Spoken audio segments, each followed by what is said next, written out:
नमस्कार दोस्तों, स्वागत है आपका आपके अपने YouTube channel MPS coaching classes पर। और अपनों ने अभी तक अगर अपनी बात करें तो ये आपको ब्लू कलर में दिख रहा होगा। ये सिलेबस जो है अपने रीड साइंस का कंप्लीट कर लिया है, जिसके अंदर विज्ञान प्रौद्योगिकी का लास्ट टॉपिक आज वो है कंप्यूटर। ठीक है, आज पूरी एक क्लास रहेगी कंप्यूटर की। और उसके अलावा आप देख सकते हैं ये रासायनिक संरचना, रासायनिक पदार्थ ये कंप्लीट हो गए हैं। और नेक्स्ट जो टॉपिक रहेगा वो सौरमंडल है, जिसमें सौरमंडल की पूरी एक क्लास रही। चांद, तारे, सौर परिवार, सूर्य ग्रह, धूमकेतु, तारामंडल, ये सारे अपने करेंगे और लास्ट ईयर के आए हुए प्रश्न भी। तो आज बढ़ते हैं अपने टॉपिक कंप्यूटर की ओर, जिसको हम हिंदी में क्या कहते हैं, संगणक। जनक हैं इसके चार्ल्स बेबेज। IQ बिल्कुल 0 है, क्योंकि इसका खुद का बिल्कुल भी वो नहीं है IQ। विशेषताएं क्या है, गति है, स्पीड है इसकी, भंडारण क्षमता है, स्टोरेज कैपेसिटी है, स्वचालित है, ऑटोमेटिक है, निरंतर कार्य करने की क्षमता है, यानी कंटिन्यूसली ये क्या है, काम कर सकता है, विश्वसनीय है, रिलायबिलिटी है इसके अंदर, तार्किक गणना है, रीजनिंग अपने इसके अंदर ये कर सकता है, शुद्धता है। लिमिटेशन क्या है, मतलब कौन कितनी काम ये कर सकता है। निर्णय लेने की क्षमता का अभाव, ये खुद कोई निर्णय नहीं ले सकता। सीमित मेमोरी, इसकी जो स्टोरेज है वो सीमित है, फीलिंग बिल्कुल नहीं होती है ना। टाइप्स ऑफ कंप्यूटर, यहाँ पर अपने 3 भागों में इसको डिवाइड करेंगे, आकार के आधार पर, अनुप्रयोग के आधार पर और उद्देश्यों के आधार पर। आकार की बात करें तो यहाँ पे आपको 4 तरह के मिलेंगे, जिसके अंदर से क्वेश्चन आए गए हैं। एग्जाम्पल इनके ध्यान रखें, क्योंकि एग्जाम्पल से नाम दे करके, जैसे परम कह दे कि परम कैसा कंप्यूटर है, मिनी, माइक्रो, मेन फ्रेम या सुपर, तो सुपर कंप्यूटर है। इसके लिए आपको क्या है, इनके एग्जाम्पल ध्यान रखनी है। माइक्रो कंप्यूटर की बात करें तो डेस्कटॉप, लैपटॉप, टैबलेट्स, ये सारे आते हैं। यूज़ कहाँ होता है, शिक्षा, संचार, मनोरंजन आदि में उपयोग किए जाते हैं। और सामान्यतः हमारे जो यूज़ में लिए जाते हैं वो भी माइक्रो कंप्यूटर होते हैं। मिनी कंप्यूटर अधिक शक्तिशाली होते हैं माइक्रो से। मध्यम मिडिल क्लास की जो फैमिली है, कंपनीज़ हैं, उनमें यूज़ होते हैं। मेन फ्रेम जो है बड़ी कंपनियों में यूज़ होते हैं। गति से ये ज़्यादा तेज़ गति से कार्य करते हैं। ज़्यादा अधिक स्टोरेज इसमें डेटा स्टोर कर सकते हैं। बैंकों, रेलवे, बीमा कंपनियों में आपने देखे होंगे काफ़ी सारे जो कंप्यूटर हैं, है ना, तो वो सारे के सारे कैसे होते हैं, मेन फ्रेम कंप्यूटर होते हैं, बड़ी बड़ी कंपनियों में यूज़ किए जाते हैं। सुपर कंप्यूटर क्या है, सबसे तेज़, सबसे शक्तिशाली है, वैज्ञानिक कार्यों में यूज़ किया जाता है। मौसमों की भविष्यवाणी, भूकंप, उपग्रह से संचार वगैरह करने में काम में लिए जाते हैं। एग्जाम्पल है इसके PARAM या CRAY। अनुप्रयोग के आधार पर 3 प्रकार के हैं, एनालॉग, डिजिटल या हाइब्रिड। एनालॉग जिसमें भौतिक मात्राओं जैसे कि ताप, दाब आदि नापने में यूज़ किए जाते हैं। एग्जाम्पल है बैरोमीटर, स्पीडोमीटर आदि।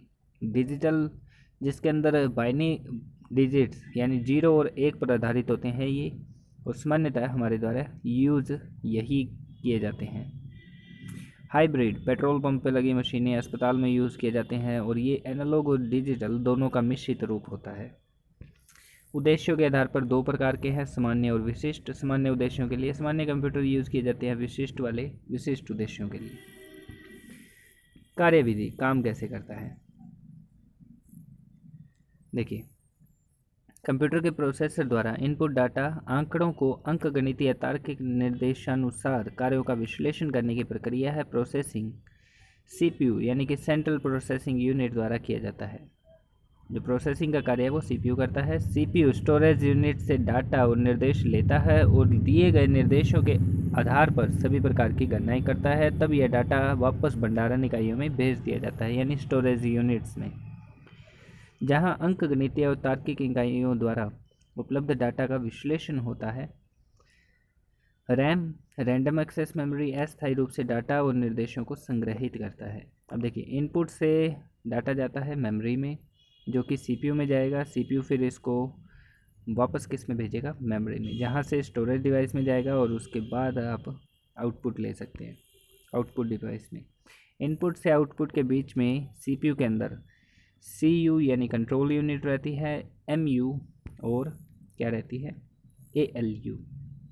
इनकी प्रोसेस से होकर के लास्ट में कहाँ जाता है, आउटपुट मिलता है। ALU क्या है, अर्थमेटिक लॉजिक यूनिट या तार्किक या गणनीय गणनाएं करना। CU कंट्रोल यूनिट है जो कि CPU का प्रबंधक है या मैनेजमेंट है। स्मृति मेमोरी, मेमोरीज कितने प्रकार की, प्राथमिक और द्वितीयक।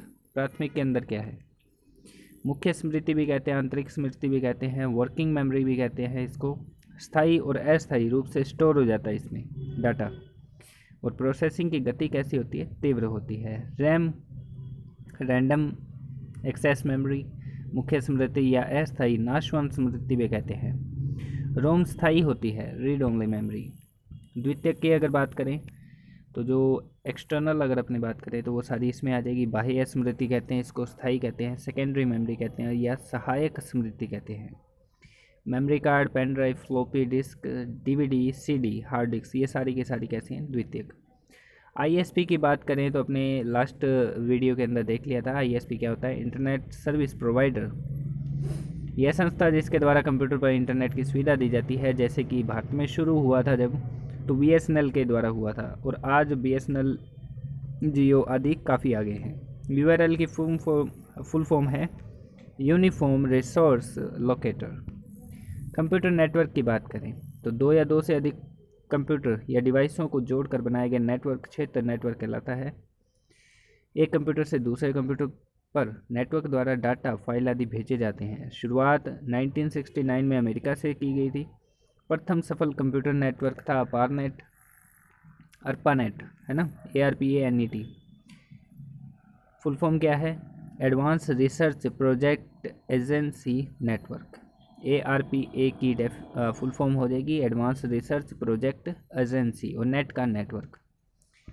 कंप्यूटर नेटवर्क के टाइप 3 प्रकार का है, लैन, मैन, वैन। इसी क्रम में याद रखना है अल्फ़ाबेटिकली, L, M और फिर W। लैन लोकल एरिया है, मैन मेट्रोपॉलिटन एरिया है और वैन है वाइड एरिया नेटवर्क। नाम से पता लग रहा है। लोकल एरिया यानी कि 1 किलोमीटर तक का भौगोलिक क्षेत्र या दो से अधिक कंप्यूटर जोड़े जाते हैं जिसमें, जैसे कि office, school, hospital etcetera. Man में 200-300 किलोमीटर 2 अलग अलग शहरों के कंप्यूटर जोड़े जाते हैं, एरिया 200-300 किलोमीटर रहता है। वैन में संचार उपग्रह है, संकेत हजारों किलोमीटर दूर नेटवर्क को जोड़ा जाता है। संगणक की पीढ़ियाँ देख लीजिए, जनरेशन ऑफ कंप्यूटर। पहली जो जनरेशन आई थी वो आई थी 42 से 56 तक, फिर 56 से 65 दूसरी, 65 से 75 तीसरी, और 75 से 79 यानी 89 चौथी, और आज तक 89 से लेकर के आज तक 5th जनरेशन काम कर रही है। क्या क्या डिफरेंस था, क्या क्या इनमें चीज़ें थी, डायरेक्ट क्वेश्चन पूछ सकता है आपसे। तो फर्स्ट जनरेशन वैक्यूम ट्यूब लेती थी, प्रोसेसिंग के लिए लगाई जाती थी इसमें छोटी बड़ी सारी वैक्यूम ट्यूब।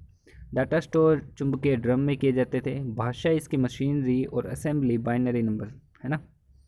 एग्जाम्पल है एनियाक और यूनिवैक। सेकेंड जनरेशन में ट्रांजिस्टर आने लगे प्रोसेसिंग के लिए। डाटा स्टोर के लिए मैग्नेटिक कोर डिवाइस आने लगा जो कि सेम चुंबकीय ड्रम जितना ही था। उच्च स्तरीय भाषा थी इसकी। एग्जाम्पल है हनीवेल 400। थर्ड जनरेशन के अंदर आईसी प्रोसेसिंग के लिए क्या यूज़ किए जाने लगे, आईसी यानी कि इंटीग्रेटेड सर्किट। प्रोग्रामिंग भाषा आने लगी, कम खर्चीले और तेज़ होने लगे। बेसिक और फोर्ट्रॉन सेकंड इसके एग्जांपल है थर्ड जनरेशन के। फोर्थ के अंदर बात करें तो आईसी के बढ़ते हुए रूप आने लगे, यानी कि एलएसआई लार्ज स्केल इंटीग्रेशन या VLSI very large scale integration. भाषा इसके C++ आने लगी। विभिन्न नेटवर्क स्मृति क्षमता व डिवाइस का विकास होने लगा। एग्जाम्पल है इसके ऑर्केल और इनग्रेस। फिफ्थ जनरेशन जो आज तक चलती आ रही है, प्रोसेसिंग के लिए ULSI यानी अल्ट्रा लार्ज स्केल इंटीग्रेशन तकनीक का प्रयोग किया जाता है। बहुत छोटे और क्या होते हैं, सुगम होते हैं। और यहाँ पर नोटबुक जो है वो आ जाएगी इसके अंदर, IBM नोटबुक। परम 10,000 आ जाएगा, पेंटियम PC एक्सेट्रा ये सारे आ जाएगी। भाषा कैसी रहेगी, उच्च स्तरीय भाषा रहेगी। बेसिक C++, फोर्ट्रॉन, फोस्कल, कोबोल ये सारे के सारे इसके एग्जाम्पल हैं भाषा के। इनपुट डिवाइस, इनपुट यूनिट अगर आपने देखें तो कौन कौन सी है, keyboard, mouse, joystick, scanner, light pen, recorder, track ball, webcam, ये सारे के सारे कैसे हैं, इनपुट। उसके अलावा कौन कौन आते हैं इनपुट में, MICR फुल फॉर्म पूछ लेते हैं, पिछली बार भी पूछी थी। MICR की फुल फॉर्म रहेगी magnetic ink character reader, OMR optical mark reader, OCR optical correction reader, microphone, bar की reader, touch screen, biometer sensor etcetera, ये सारे इनपुट हैं।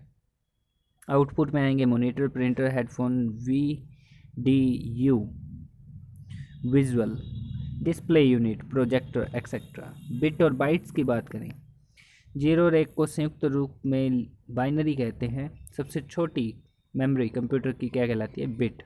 4 बिट में एक निब्बल होते हैं, 8 बिट एक बाइट बनाते हैं, या 2 निब्बल कह सकते हैं अपने, है ना। फिर 1024 bite 1 KB, 1024 KB 1 MB, 1024 MB 1 GB, 1024 GB 1 TB, KB kilowatt, MB megawatt, GB gigawatt और टेराबाइट, है ना। तो ये ध्यान रखना है, नीचे वाले आपसे शायद ही पूछे, ये पूछ सकते हैं कि एक निबल में कितने होते हैं, 4 बिट होते हैं, 8 बिट एक बाइट बनाता है, या एक बाइट में 2 निबल होते हैं। OS की बात करें, ऑपरेटिंग सिस्टम की, तो यह सॉफ्टवेयर प्रोग्राम है जो सबसे महत्वपूर्ण और नियंत्रक प्रोग्राम है। कार्य, processing program, memory management, file management, input output युक्त प्रबंधन, ये सारा काम करता है। 2 प्रकार के होते हैं, सिंगल यूज़र OS और मल्टीपल यूज़र OS या ऑपरेटिंग सिस्टम। सिंगल यूज़ के लिए आता है DOS, MS, window XP etcetera, और यूनिक्स, वैक्स VAX, VMS, ये आते हैं मल्टी यूज़ के लिए। विंडो XP माइक्रोसॉफ्ट द्वारा विकसित दुनिया का सबसे ज़्यादा बिकने वाला ऑपरेटिंग सिस्टम है। कंप्यूटर वायरस की बात करें तो सॉफ्टवेयर प्रोग्राम है जो फाइल्स को नष्ट कर देता है। देखिए, सिर्फ इतनी सी 12 मिनट 13 मिनट की वीडियो के अंदर, एक क्लास के अंदर आपका पूरा टॉपिक कंप्लीट हो जाता है। और इसी के साथ साथ क्या है कि आपके और भी जैसे कि क्वेश्चन है लास्ट ईयर के, वो भी इसमें कवर हो जाते हैं। तो आप वीडियो को पूरा देखा करें लास्ट तक, और चैनल को अगर आपने सब्सक्राइब नहीं किया तो ज़रूर कर लें, और वीडियो को शेयर करें जितना कर सकते हैं। आज की वीडियो में इतना ही, मिलते हैं नेक्स्ट वीडियो में। Thank you so much.